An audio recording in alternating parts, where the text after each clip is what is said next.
Hello dear students, अस्सलाम वालेकुम। उम्मीद है आप सब खैरियत से होंगे। मैं आपका अपना नजीब भाई।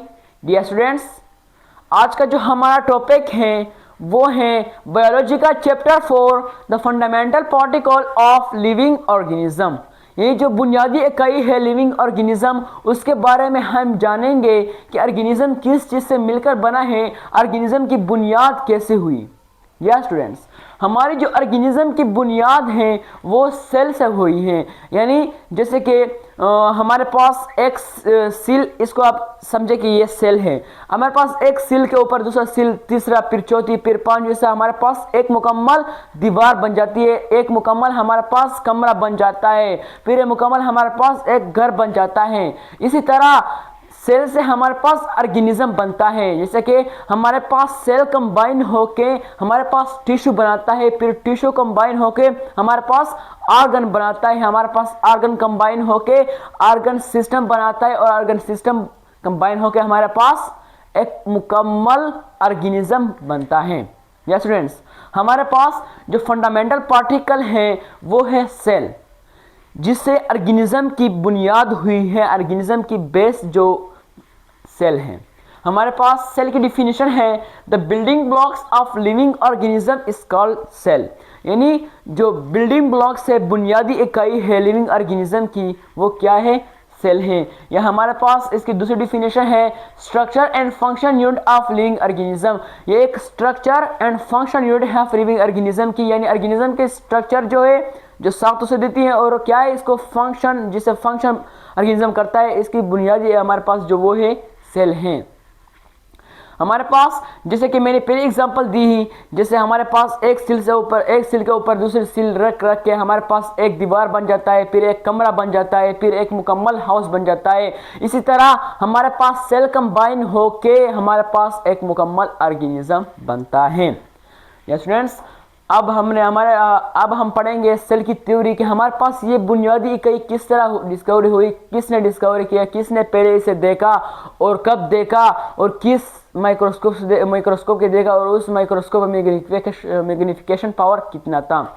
ये स्टूडेंट्स, हम पढ़ेंगे आज इस टॉपिक में हर चीज़ पढ़ेंगे तफसील से। हमारे पास सेल जो था ये ग्रीक वर्ड्स है सेलुला, जिसका मतलब है स्मॉल रूम और चेम्बर। सेलुला का मतलब है स्मॉल रूम और चेम्बर। हमारे पास फर्स्ट ऑफ ऑल रॉबर्ट होक बायर ने 1665 में सेल को डिस्कवर किया, सेल को देखा। उसने स्टडी किया 3 स्लाई कॉर्क सेल को उसने स्टडी किया, और उसमें उसने देखा सेल को। जिस माइक्रोस्कोप से रॉबर्ट होक ने सेल को देखा उसकी मैग्नीफिकेशन पावर थी हमारे पास 30x हमारे पास मैग्नीफिकेशन पावर थी उस माइक्रोस्कोप की। हमारे पास सेल आता है। सेल क्या चीज़ है?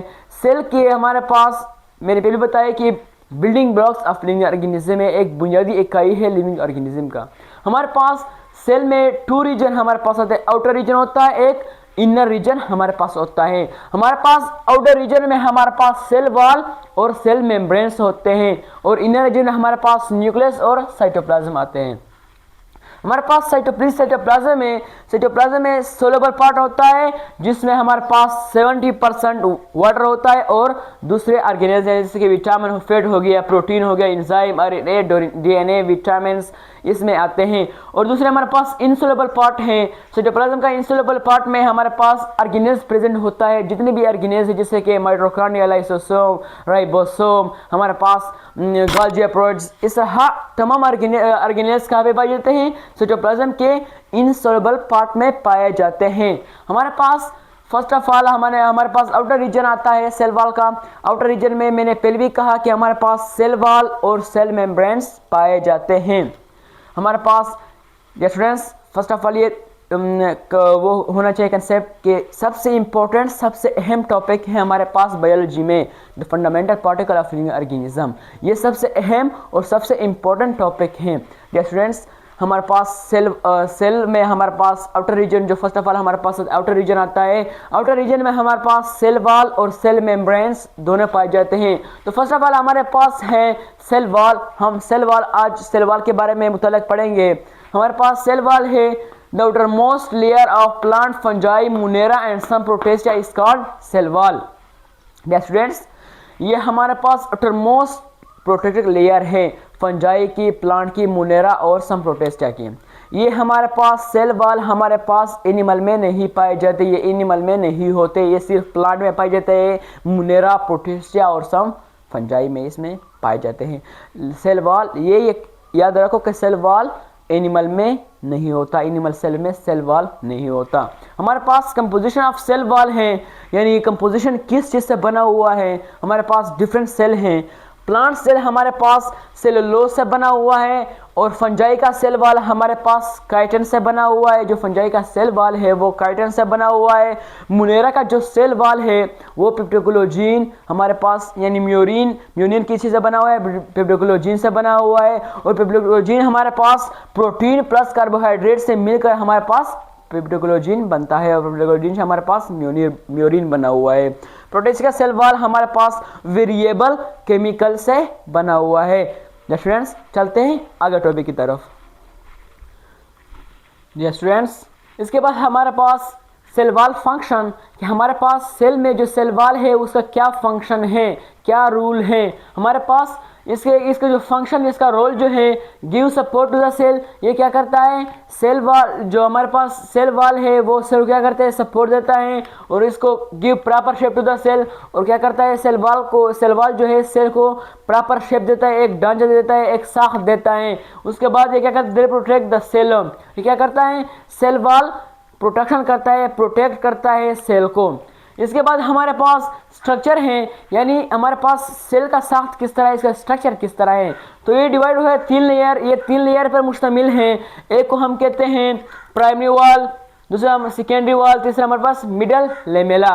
ये इसके 3 लेयर हैं। हमारे पास फर्स्ट ऑफ ऑल है प्राइमरी वाल। ये हमारे पास outermost layer of cell wall is called primary wall. जो आउटर मोस्ट लेयर होता है, सबसे ऊपर वाला लेयर होता है सेल वॉल का, उसको क्या कहा जाता है, प्राइमरी वॉल कहा जाता है। जिससे कि सेल में हमारे पास फर्स्ट ऑफ ऑल जो आउटर मोस्ट लेयर होता है उसको सेल वॉल कहा जाता है। इसी तरह सेल वॉल में भी आउटर मोस्ट लेयर को हम प्राइमरी वॉल कहते हैं। उसके बाद सेकेंडरी वॉल किसे कहते हैं, beneath the primary wall is called secondary wall.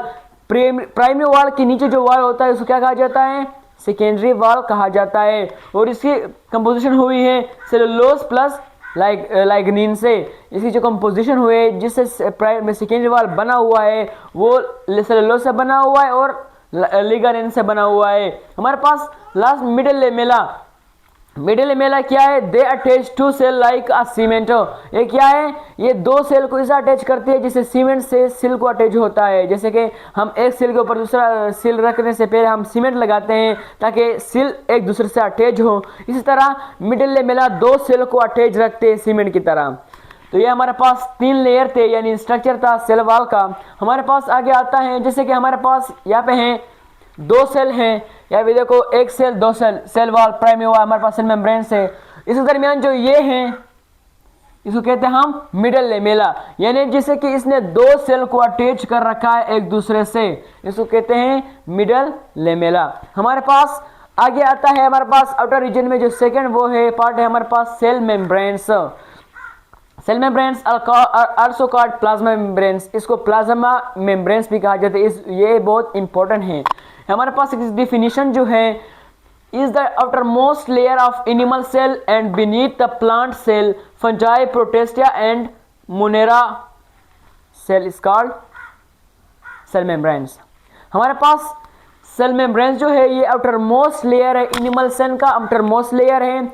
और प्लांट सेल फंजाई मुनेरा जो अदर वो है उसका क्या है, बीनीथ सेल वाल है, यानी सेल वाल के नीचे होता है। लेकिन जो एनिमल सेल हैं उससे प्राइमरी वाल हमारे पास जो सेल मेम्ब्रेन्स है वो आउटर मोस्ट होता है, यानी सबसे पहले होता है। मैंने पहले भी बता दिया कि एनिमल सेल में सेल वाल प्रेजेंट नहीं है, उसका जो आउटर मोस्ट लेयर है वो सेल मेम्ब्रेन्स ही है। हमारे पास कंपोजिशन अभी हम पढ़ेंगे कि सेल मेम्ब्रेन्स की कंपोजिशन किस तरह हुई है। तो सेल मेम्ब्रेन्स कंपोजिशन किस चीज़ से बना हुआ है, हमारे पास सेल मेम्ब्रेन्स प्रोटीन से बना हुआ है 60 to 80%। हमारे पास लिपिड से बना हुआ है 20 to 20 to 40%। हमारे पास कार्बोहाइड्रेट भी इसमें 1% शामिल है। इससे इसकी कंपोजिशन हुई है। और आखिर बात कोलेस्ट्रॉल है, वो भी काफ़ी हद तक इसमें शामिल है, इसकी बनावट में शामिल है। सेल मेम्ब्रेन्स की बनावट में प्रोटीन, लिपिड, कार्बोहाइड्रेट और कोलेस्ट्रॉल ये बहुत अहम किरदार अदा करता है, इससे ये सेल मेम्ब्रेन्स बनता है। आगे हमारे पास है स्ट्रक्चर ऑफ, यानी हमारे पास structure of cell membrane. Cell membrane का स्ट्रक्चर किसने पेश किया था? First of all different scientist ने वर्क किया ताकि एग्जैक्ट स्ट्रक्चर सेल मेम्ब्रेन का प्रपोज कर सके, लेकिन जो सबसे मोस्ट एक्सेप्टेबल जो वो है हमारे पास मॉडल है, वो है सिंगर एंड निकोलसन का। सिंगर एंड निकोलसन जिसने एक मॉडल पेश किया 1972 में, जिसका नाम है फ्लूइड म्यूजिक मॉडल। ये उन्होंने पेश किया किसको? सेल मेम्ब्रेन्स को उसने ऐसा पेश किया, मीन्स इस स्ट्रक्चर के लिहाज से पेश किया, यानी कि सेल मेम्ब्रेन्स इस तरह है। हमारे पास उसने फ्लूइड म्यूजिक मॉडल का एक उसने मॉडल बनाया, जिसमें उसने पेश किया कि सेल मेम्ब्रेन्स का एक स्ट्रक्चर पेश किया। हमारे पास जो सिंगर फ्लूइड म्यूजिक मॉडल, हमारे पास इसका स्टेटमेंट कुछ ऐसा है कि according to the Singer and Nicolson, the lipid bilayer is like a sea which protein is fluttering. जो according to the Singer Nicolson, इसके मुताबिक जो हमारे पास ये कहता है, मीन्स ये स्टेटमेंट हमें इस तरह देता है, जो लिपिड बाई लेयर है वो लाइक आ सी, समंदर की तरह है, जिसमें प्रोटीन क्या करता है? फ्लटरिंग करता है, यानी उसमें तैरता है।